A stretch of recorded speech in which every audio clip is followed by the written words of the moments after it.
All right, so, everybody loves a good personality quiz, right? Oh, yeah, for sure. But today we're looking at one that's a little bit different. Okay. It's all about anthroposophy. All right. So this is actually a mini quiz from the Spiritual Seek. Mm-hmm.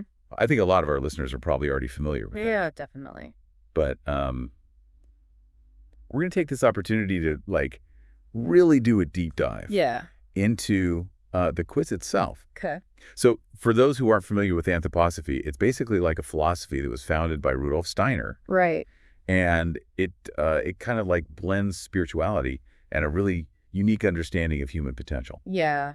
It's a really fascinating system. Yeah, so it actually touches on a lot of different areas. So like education, agriculture, medicine, art, it's a whole world. Definitely a whole world. Yeah, so we're going to go through each of the 6 questions. Okay. And we'll look at the correct answer. Okay. And then we'll really dig into why it's correct from an anthroposophical perspective. All right, so question 1 kind of jumps right into the heart of anthroposophy. Okay. It says, what is the primary goal of anthroposophy as founded by Rudolf Steiner? All right. And we've got 3 options here. Okay. A, to promote scientific materialism and freedom from religious dogma. Okay. B, to develop a deeper understanding of the spiritual world through personal experience. Okay. Or C, to establish a new religion based on universal principles. Gotcha. So I can see how somebody, coming to anthroposophy for the first time might be drawn to A. Yeah. Wanting to ground things in science and move away from strict religious rules. Right, definitely. But anthroposophy isn't about rejecting spirituality. Okay. It's more about finding a balance. Yeah. It values individual freedom and critical thinking, Yeah. but it also acknowledges that there's this spiritual reality out there that we can access through inner development and stuff. Okay. So A isn't really hitting the mark. So what about C then? It seems like anthroposophy, does kind of offer this pretty comprehensive worldview, almost like a spiritual system in and of itself. Right, but it doesn't want to replace existing religions. Okay. It's more about enriching our understanding of the spiritual dimension that exists alongside and within everything else. Yeah. So the real focus is on that personal journey of discovery, Yeah. which leads us to the correct answer B. To develop a deeper understanding of the spiritual world through personal experience. Okay, so it's not about following a set dogma. Right. It's about, each individual kind of cultivating their own path to spiritual understanding. Exactly. Anthroposophy wants us to engage with the spiritual world directly, not just through belief or intellectual concepts, Yeah. but through our own experiences and observations. I like that it's an active approach to spirituality rather than a passive one. Absolutely. All right, let's move on to question 2, which tackles a topic that often sparks a lot of debate. Oh, boy. Reincarnation. So the question is, what significance does reincarnation hold in anthroposophical belief? All right. And our options are A, reincarnation is dismissed as irrelevant and unscientific. Okay. B, reincarnation plays a crucial role in understanding human evolution and karma. Gotcha. Or C, reincarnation happens randomly without purpose and has no spiritual value. Okay. So knowing what we do about anthroposophy already, I think we can safely rule out A. Definitely. Anthroposophy embraces spiritual concepts. Yeah. And reincarnation is seen as a key part of human evolution. It's not just dismissed as irrelevant. But what about C? Is there a sense that reincarnation could just be this random cycle without any real purpose? Well, anthroposophy sees reincarnation as anything but random. Better. It's woven into the fabric of karma. Yeah. The idea that our actions have consequences that ripple out across lifetimes. So the correct answer is B. Reincarnation plays a crucial role in understanding human evolution and karma. So it's not just that we keep coming back, Right. but each life is connected to the others, Yeah.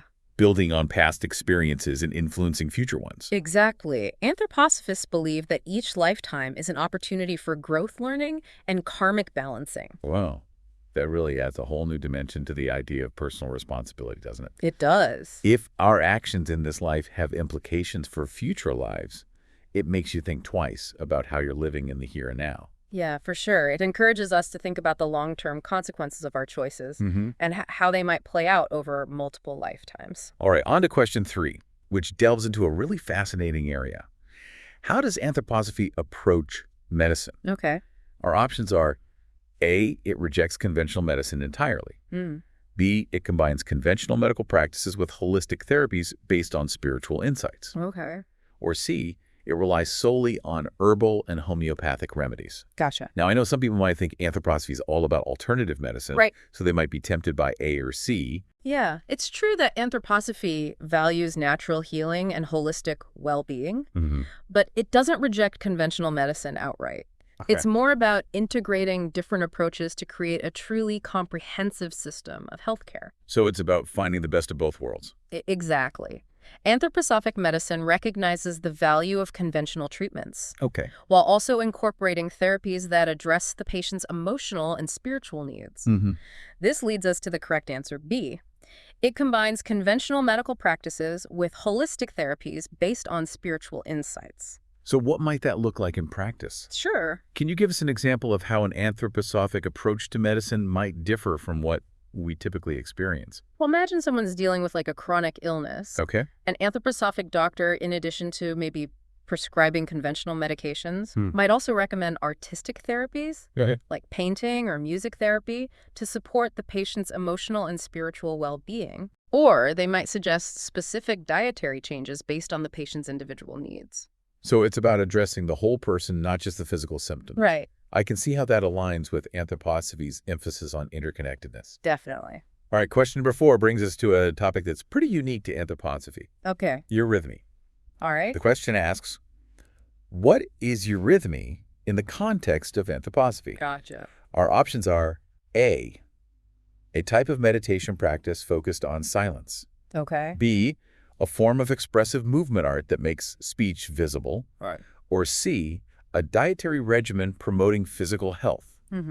Now, I have to admit, when I first heard about eurythmy, I was completely baffled. Yeah. Making speech visible through movement. It sounds a bit mysterious, doesn't it? It really does. What does that even mean? But it's actually a really fascinating art form. Okay. And you're right. The correct answer is B, a form of expressive movement art that makes speech visible. Okay, you have to paint a picture for us here. How does eurythmy actually work? Yeah. What does it look like? Well, imagine a dancer moving gracefully, and their movements are flowing and changing in response to spoken words or music. Okay. Each sound, each vowel and consonant has a corresponding movement quality. Wow. So as the performer moves, they're essentially embodying the sounds and rhythms of language through their body. It's like they're sculpting the air with their movements, bringing sound to life in a visual way. Exactly. It's a beautiful and expressive art form that engages both the body and the soul.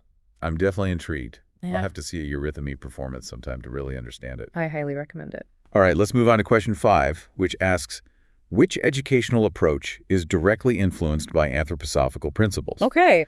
Our options are A, Montessori method, B, Waldorf education, Right. or C, Feuerstein method. Gotcha.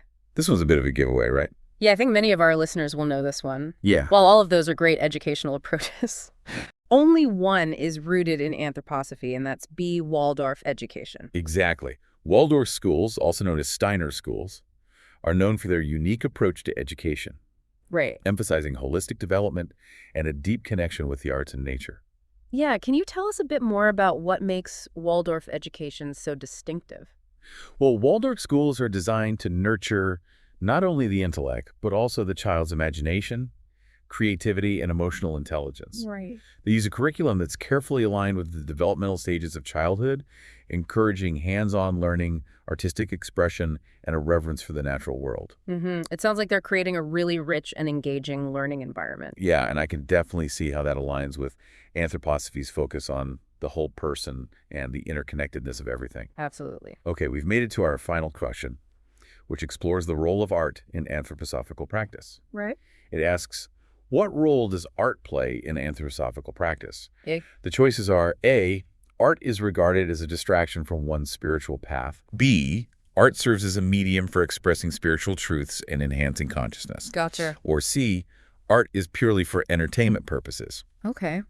Now, considering how important creativity seems to be in anthroposophy, I doubt A is the answer. Yeah, you're on the right track. Yeah. Anthroposophy sees art as much more than just a distraction or a form of entertainment. Okay. It's a powerful tool for exploring and expressing spiritual truths. So the answer is B, right? Yep. Art serves as a medium for expressing spiritual truths and enhancing consciousness. Exactly. Can you elaborate on why art is so highly valued in anthroposophy? Well, anthroposophy recognizes that art has the power to touch us on, like, a deeper level Okay. than logic or reason alone can. It can evoke emotions, spark our imaginations, and even provide glimpses into spiritual realities. Yeah. It's a way of connecting with something beyond the everyday world. It's like art acts as a bridge between the material and the spiritual. Exactly. And this isn't limited to visual art. Okay. Remember, you're with me. Even movement can be a form of art that deepens our understanding of ourselves and the universe. Yeah. In Anthroposophy, art isn't just something we admire from afar. It's something we actively engage with as a pathway to greater awareness and spiritual growth. That's such a beautiful way to think about art. It's not just about aesthetics, Right. but about transformation and connection. Exactly. So there you have it. We made it through all 6 questions of the Spiritual Seek's Anthroposophy quiz. Were there any surprises along the way? I know I learned a few things. But remember, this quiz just scratches the surface. Anthroposophy is a vast and complex field with so much more to explore. It is. What's fascinating is how these seemingly abstract ideas can actually have very practical applications in our lives. Yeah, that's a great point. In part 2, after a quick break, we'll delve into how these anthroposophical principles can be applied to everyday life. Don't go anywhere. It's amazing how even a simple quiz can, get you thinking differently about the world. It really is. Yeah. And as we move into the practical side of things, I'm especially curious about the concept of reincarnation. Yeah. The quiz touched on its importance, but I'd love to explore how this belief might influence an anthroposophist's everyday life. Well, imagine viewing every interaction, every decision through the lens of multiple lifetimes. It shifts your perspective, doesn't it? It does. It encourages a certain level of mindfulness, knowing that our actions have far-reaching consequences. So it's not just about this one life, but about the ongoing evolution of the soul over many lifetimes. Right. How might that impact decision-making, for example? If we truly believe that our actions have karmic repercussions that extend beyond our current existence, it might make us more thoughtful and compassionate in our choices. We might be more inclined to act in ways that benefit not just ourselves, but also the greater good, knowing that we're all interconnected in this grand journey of the soul. It's like expanding the scope of our responsibility. We're not just accountable to ourselves in this moment, but to a larger tapestry of existence. That's a powerful concept. It is. And it doesn't have to be about grand gestures or sweeping changes. Even small everyday actions can take on new meaning when viewed through this lens. That makes sense. It's about bringing that awareness and intention to every moment, recognizing the ripple effects of our choices. Now, I'm also curious about how Anthroposophy's emphasis on the spiritual world influences how someone might see the world around them. It's like gaining a new sense, a spiritual perception that allows you to see beyond the surface of things. Okay. Suddenly, nature becomes infused with a deeper meaning. It's not just a collection of plants and animals, but a reflection of the spiritual forces that shape and animate everything. So instead of just seeing a tree, you might see a symbol of growth, interconnectedness, or even a manifestation of a spiritual being. Precisely. And that awareness can cultivate a deep sense of reverence and gratitude for the natural world. It encourages us to treat the earth with respect, recognizing it as a sacred and interconnected web of life. It's like shifting from a purely material worldview to one that sees the spiritual essence within all things. And it makes you wonder, if we started seeing the world through this lens, how might it change our relationship with the environment? That's a crucial question. If we truly recognize the spiritual dimension of nature, perhaps we would be less likely to exploit and destroy it. We might approach environmental issues with a greater sense of urgency and responsibility, understanding that we're not just harming the planet, but also ourselves and future generations. It's a call for a more holistic and interconnected approach to environmental stewardship. Now, beyond our relationship with nature, I'm curious about how these spiritual insights might impact our relationships with other people. Imagine seeing the spark of the divine in every person you encounter. It shifts the way you interact, doesn't it? It does. It encourages you to look beyond superficial differences and recognize the shared humanity that binds us all together. So instead of judging or labeling others, you're more likely to approach them with compassion and understanding. Exactly, and that understanding can lead to more meaningful connections and a greater sense of unity. After all, if we believe that we're all on this journey of soul evolution together, it makes sense to support and uplift each other, even amidst our differences. It's about seeing each person as a fellow traveler on this spiritual path, recognizing that everyone is at a different stage in their journey. Precisely. And it challenges us to be more patient and forgiving, both with ourselves and with others. Now, shifting gears a bit, let's talk about the practical applications of anthroposophy in fields like education and agriculture. Good. We've already touched on Waldorf education, but I'd love to explore biodynamic farming, which was mentioned in the quiz. Biodynamic farming is definitely intriguing. It seems to go beyond just organic practices, incorporating a whole spiritual dimension into agriculture. Can you elaborate on that? In biodynamic farming, the farm is viewed as a living organism, a self-sustaining ecosystem where all the elements are interconnected. It's about working with nature's rhythms and cycles, respecting the interplay of soil, plants, animals, and even the celestial bodies. So it's not just about maximizing yields, but about creating a harmonious balance within the entire farm system. Exactly. Biodynamic farmers use specific preparations made from natural materials to enhance soil fertility and plant health. They pay close attention to the phases of the moon and other cosmic influences, believing that these rhythms play a significant role in the growth and vitality of crops. It's fascinating how they're integrating these ancient wisdom traditions with modern agricultural practices. And it's another great example of how anthroposophy bridges the gap between the spiritual and the practical. Indeed. And biodynamic farming also emphasizes the importance of creating a closed-loop system where waste is minimized and resources are recycled. This aligns with anthroposophy's focus on sustainability and responsible stewardship of the earth. It's about creating a truly sustainable agricultural system that nourishes not just our bodies, but also the planet as a whole. I'm starting to see how these anthroposophical principles, which might seem abstract at first glance, can actually have very tangible and practical applications in the real world. Absolutely. And that's what makes it so compelling. It's not just a philosophy to be studied, but a way of life to be lived. It invites us to engage with the world in a more conscious and mindful way, recognizing the interconnectedness of all things and our role in creating a more harmonious and sustainable future. It's about bringing those spiritual insights down to earth and weaving them into the fabric of our daily lives. I'm curious if someone is intrigued by these ideas. What are some practical ways they can begin to incorporate anthroposophical principles into their own lives? That's a great question, and one we'll explore in more detail in Part 3.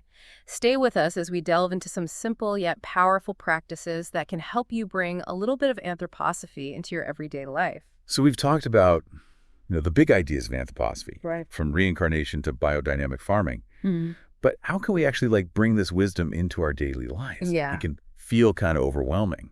It's true these concepts can seem vast, but the beauty of anthroposophy is that it's ultimately about individual action. Even small shifts in perspective and simple practices can make a difference. So we don't have to upend our entire lives to start living more in alignment with these principles? Not at all. Yeah. One of the most accessible practices is cultivating mindfulness in everyday activities. Okay. Anthroposophy encourages us to engage with the world consciously and intentionally rather than just rushing through life on autopilot. So it's about being fully present in each moment, even in seemingly mundane tasks. Right. How would that apply to something like, say, washing the dishes? Instead of letting your mind wander while you scrub, try bringing your full attention to the experience. Okay. Feel the warmth of the water, the texture of the plates, the scent of the soap. Engage your senses and be completely present in that moment. Yeah. It's a simple practice, but it can have a profound impact on your sense of awareness and well-being. It's like turning a chore into a meditation. Exactly. And I can see how that ties into the broader anthroposophical idea of finding the spiritual in the everyday. It's not just about grand rituals or retreats. Yeah. It's about infusing even the simplest actions with intention and awareness. Absolutely. And as we cultivate this mindfulness, we might find ourselves becoming more attuned to the interconnectedness of things. Okay. We might start noticing the subtle ways our actions impact the world around us. Which brings us to relationships. Yeah. We talked earlier about seeing the divine spark in everyone. Right. But how do we actually put that into practice in our interactions with others? One powerful way is to approach every conversation with a sense of openness and curiosity. Okay. Instead of letting our preconceived notions or judgments cloud our perception, we can try to truly listen to the other person, Yeah. to understand their perspective even if we don't agree with it. It's about cultivating empathy and compassion, even in challenging situations. Exactly. It's easy to fall into the trap of wanting to be right or to convince someone of our viewpoint.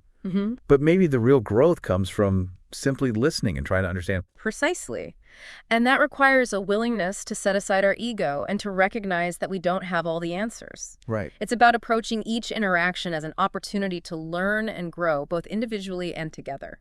It's about seeing each person as a mirror, reflecting back to us aspects of ourselves that we might not be aware of. Yeah. And speaking of reflections, we can't forget about art, Right. which plays such a central role in anthroposophy. Mm-hmm. How can we weave art into our lives in a way that nourishes our souls? Yeah. Do we all need to become painters or musicians? Not necessarily. The key is to approach art with a sense of receptivity and openness, Okay. allowing ourselves to be moved and inspired by the beauty and creativity that surrounds us. So it's less about creating art and more about experiencing it. Both are valuable, but sometimes we get so caught up in the idea of creating art that we forget to simply enjoy it. Yeah, that's true. Visit a museum, attend a concert, read poetry, watch a dance performance. Allow yourself to be swept away by the artistry and allow it to spark your own creative energy. It's about remembering that art is a language that speaks to our souls, a language that can transcend words and connect us to something deeper within ourselves and the world around us. Exactly. And you might be surprised by what you discover about yourself and the world through those experiences. Now, before we wrap up, I want to touch on one more essential element of anthroposophy, Yeah. our relationship with nature. Right. We talk about the spiritual dimension of the natural world, but how can we practically nurture that connection in our daily lives? One of the simplest and most powerful practices is to spend time in nature regularly. Okay. Even a few minutes each day can make a difference. Oh. Go for a walk in the park, sit by a lake, listen to the birds sing. Yeah. Allow yourself to be present to the beauty and wonder of the natural world. It's about stepping outside of our busy minds and into the rhythm of nature, allowing ourselves to be restored and revitalized by its presence. Exactly. And as we connect with nature, we might start to notice the wisdom and teachings it offers. We might find that nature has a way of mirroring back to us our own inner states, helping us to connect with our intuition and our sense of belonging to something larger than ourselves. It's about recognizing that we are part of nature, not separate from it. Right. And that awareness can be deeply transformative, both individually and collectively. Yeah, definitely. Well, I think we've covered a lot of ground today, from the philosophical underpinnings of anthroposophy to practical ways to bring these principles into our lives. It's been a rich exploration, and I hope our listeners feel inspired to continue their own deep dive into this fascinating world. As we wrap up this deep dive, I'd love to leave our listeners with a final thought. If you're intrigued by what you've heard today, I encourage you to choose one of the practices we've discussed and try it out in your own life this week. Pay attention to how it feels, how it shifts your perspective, and how it impacts your interactions with the world around you. You might be surprised by what you discover. Beautifully said. The beauty of anthroposophy lies not in abstract theories, but in the lived experience. It's an invitation to continually explore, discover, and grow. And with that, we'll bring this deep dive to a close. A huge thank you to our expert for sharing their insights and wisdom. Thank you for having me. It's been a joy to delve into these ideas together. And to our listeners, thank you for joining us on this journey. We hope you'll continue to dive deep into whatever sparks your curiosity and illuminates your path. Until next time, keep exploring.